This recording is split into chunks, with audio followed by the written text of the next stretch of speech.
No trecho anterior, a Grada fala uma frase que ela diz ser oriunda da diáspora africana, mantida em silêncio como um segredo, que me lembrou um poema do poeta catalão Félix Cucurull, que ele diz assim: quisera dizer-te a palavra, não a lês dentro de mim, ficarás entre tu e eu como um eterno silêncio, adivinha e fala.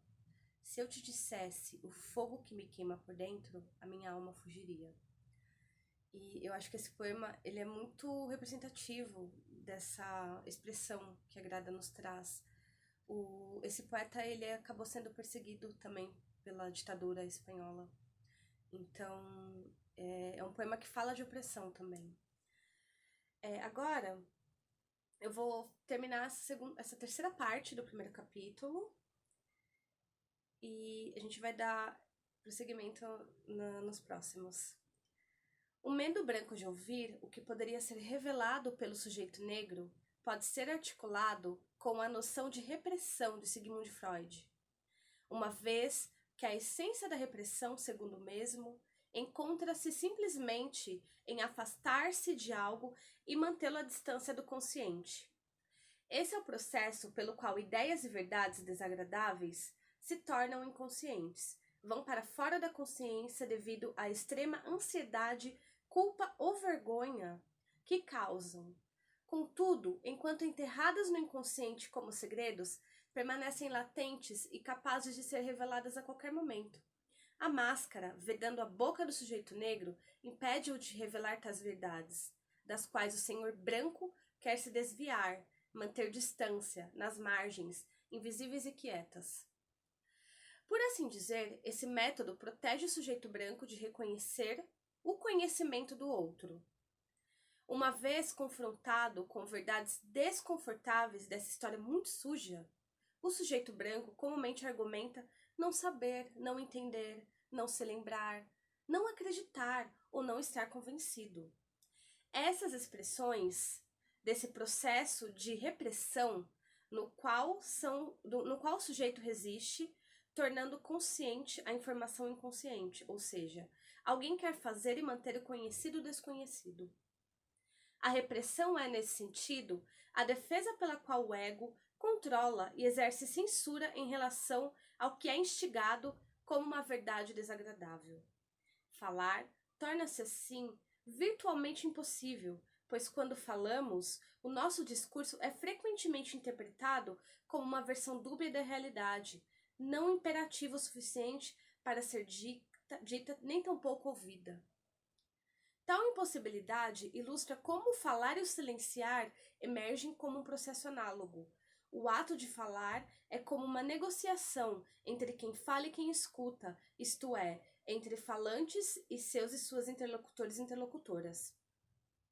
Ouvir é, nesse sentido, o ato de autorização em direção ao falante. Alguém pode falar somente quando a sua voz é ouvida. Nessa dialética, aquelas e aqueles que são ouvidos são também aqueles e aquelas que pertencem. E aqueles que não são ouvidos se tornam aqueles que não pertencem. A máscara recria esse projeto de silenciamento e controla a possibilidade de que os colonizados possam um dia ser ouvidos e, consequentemente, possam pertencer. Durante o discurso público, Paul Gilroy descreve 5 mecanismos distintos de defesa do ego, pelos quais o sujeito branco passa a fim de ser capaz de ouvir, isto é, para que possa se tornar consciente de sua própria branquitude de si próprio como perpetradora do racismo. Negação, culpa, vergonha, reconhecimento e reparação. Mesmo que Gilroy não tenha explicado a corrente de mecanismos de defesa do ego, eu gostaria de fazê-lo a seguir, pois acredito que seja importante e elucidativo. Negação, denial em inglês no sentido de recusa, é o mecanismo de defesa do ego, que opera de forma inconsciente para resolver conflitos emocionais através da recusa em admitir os aspectos mais desagradáveis da realidade externa, bem como sentimentos e pensamentos internos. Essa é a recusa em reconhecer a verdade. A negação, denial, é seguida por 2 outros mecanismos de defesa do ego, cisão e projeção. Como escrevi anteriormente, o sujeito nega que ele ou ela tenha tais sentimentos, sujeito branco, pensamentos ou experiências, mas continua a afirmar que outra pessoa os tem. A informação original, nós estamos tirando o que é deles ou nós somos racistas, é refutada e projetada sobre os outros. Elas vêm aqui e retiram o que é nosso. Eles ou elas que são racistas. É daí que vem a ideia do racismo reverso também, né? Para diminuir o choque emocional e a tristeza, o sujeito negro diria: nós estamos de fato tirando o que é delas e deles, ou eu nunca experienciei o racismo. A negação, denial, é frequentemente confundida com negação, negation em inglês, no sentido de uma formulação negativa. Esses são, porém, dois mecanismos diferentes de defesa do ego, não distinguidos na língua portuguesa. Na última, um sentimento, um pensamento ou experiência são admitidos ao consciente de sua forma negativa. Por exemplo, nós não estamos tirando o que é deles, ou nós não somos racistas. Após a negação vem a culpa, a emoção que segue a infração de uma interdição moral. Esse é o estado emocional no qual o indivíduo vivencia o conflito de ter feito algo que acredita que não deveria ser feito, ou ao contrário, de não ter feito algo que acredita que deveria ter sido feito. Freud descreve tal estado como resultado de um conflito entre o ego e o superego, ou seja, um conflito entre os próprios desejos agressivos do indivíduo em relação aos outros e outras, e seu superego autoridade. O sujeito não tenta impor aos outros e outras o que ela ou ele teme reconhecer em si mesmos, como acontece na negação, mas está, em vez disso, preocupada com as consequências de sua própria infração. Acusação, culpabilização, punição. Culpa se difere de ansiedade, pois a ansiedade é experienciada em relação a acontecimentos futuros, tal como quando a ansiedade é criada pela ideia de que o racismo possa vir a acontecer. Culpa é vivenciada em relação a um ato já cometido, ou seja, o racismo já aconteceu, criando um estado emocional de culpabilidade. As respostas comuns à culpa são a intelectualização ou racionalização, isto é, a tentativa do sujeito branco de construir uma justificativa lógica para o racismo, ou descrença. Assim, o sujeito branco pode dizer: nós não queríamos dizer isso nesse sentido. Você entendeu mal. Para mim não há negros ou brancos. Somos todos humanos. De repente, o sujeito branco investe tanto intelectual quanto emocionalmente na ideia de que raça, na verdade, não importa, como estratégia para reduzir os desejos inconscientes agressivos em relação aos outros, bem como seu sentimento de culpa. Vergonha, por outro lado, é o medo do ridículo, a resposta ao fracasso de viver de acordo com o ideal de seu próprio ego.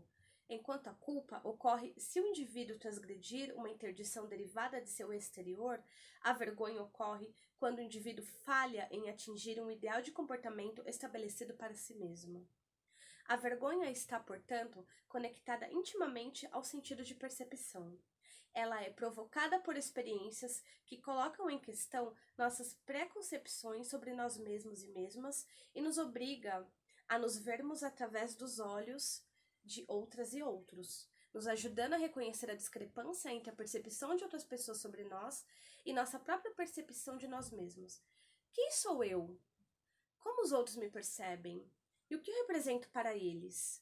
O sujeito branco se dá conta de que a percepção das pessoas negras sobre a branquitude pode ser diferente de sua percepção de si mesmo, na medida em que a branquitude é vista como uma identidade privilegiada, como universal, o que significa tanto poder quanto alerta. A vergonha é o resultado desse conflito. Reconhecimento segue a vergonha, no momento em que o sujeito branco reconhece sua própria branquitude e ou racismo. Este é, portanto, o processo de reconhecimento. O indivíduo finalmente reconhece a realidade de seu racismo ao aceitar a percepção e a realidade de outros. Reconhecimento é, nesse sentido, a passagem da fantasia para a realidade. Já não se trata mais da questão de como eu gostaria de ser visto, mas sim de quem eu sou. Não mais como eu gostaria que os outros fossem, mas sim de quem eles realmente são. Reparação, então, significa a negociação do reconhecimento. O indivíduo negocia a realidade. Nesse sentido, esse último estado é o ato de reparar o mal causado pelo racismo, através da mudança de estruturas, agendas, espaços, posições, dinâmicas, relações subjetivas, vocabulário, ou seja, através do abandono de privilégios. Esse é o antirracismo de fato. Esses diversos passos revelam a consciência sobre o racismo, não como uma questão moral, mas sim como um processo psicológico que exige trabalho. Nesse sentido, em vez de fazer a clássica pergunta moral, eu sou racista? E esperar uma resposta confortável, o sujeito branco deveria se perguntar: como eu posso desmantelar meu próprio racismo? Tal pergunta, então, por si só, já inicia esse processo. É isso, esse capítulo é muito forte, ele é muito pungente. E eu acho que essa é a pergunta que fica, né? Como nós, pessoas pretas, também nos deixamos de nos tornar racistas em relação a nós mesmos, e como pessoas brancas podem desmantelar o racismo. Afinal, eu acho que, minha opinião pessoal, o racismo ele tem que ser sobretudo tratado por pessoas brancas. Elas precisam se entender como seres não universais e abrirem mão dos seus privilégios. Bom, é isso. Eu espero que vocês tenham gostado. O próximo capítulo, ele vai falar um pouco sobre quem pode falar, sobre falando do centro, descolonizando o pensamento. Ela vai retomar algumas ideias dos estudos subalternos, vai refutar algumas outras ideias também.